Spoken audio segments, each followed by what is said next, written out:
जाजपुर जिला पाणीकोइली रे सुना दुकान रे लूट और गुलिकांड रे अन्यतम अभियुक्त गिरफ मंजित कुमार आर्य उर्फ शेखर को उत्तर प्रदेश गिरफ कर जाजपुर पुलिस। अभियुक्त ठारू एक देसी पिस्तल, 4टी जीवंत गुली, 2टी मोबाइल फोन जबत करा जायछि। जनवरी 4 तारिख में पाणीकोइलीर पंडा अलंकार दुकान रे गुलिकांड करी लूट होता। पूर्व 2 दुर्दांत अपराधी को कोर्ट चालाण करा तेज 20 दिन बीती जाइथिले भी एजाए मुख्य अभियुक्तर टेर पाउनी पुलिस। अभियुक्त शेखर बिहार छापरा जिला डोरीगंज थाना भैरवपुर अंचल बोली सांबादिक सम्मेलन में कहते जाजपुर रोड एसडीपीओ संजय पट्टनायक।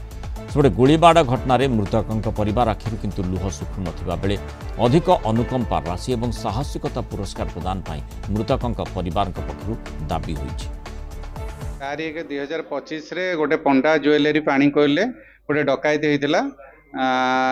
से टाइम रे फायरिंग भी होता और 3 जन लोक भी सस्टेन इंजुरी करते। ता देहरु 2 जन एक्सपायर्ड कर 2 जन आक्यूज भी ऑन द स्पॉट एप्रिहेंशन होते।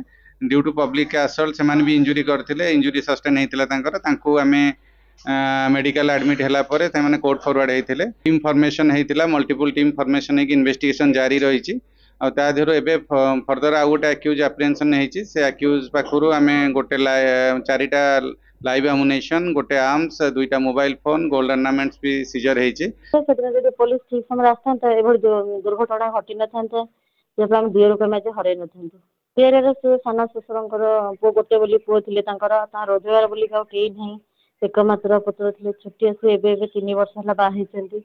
1.5 वर्षर छोटिया झियोटी आ बुढ़ा बापा माँ आ किछि केही त नाहंती तांको चलेया पई पूरा माने शोकर सागर समर्थन पई घर उपर छोट पिलाटी अच्छे केमती आगु सी पढ़ पाठशाठ पढ़ झीटी भी सी परिवार चलो से योग्यता हिसाब से कौन सरकार साहाଯ୍य करेंगे।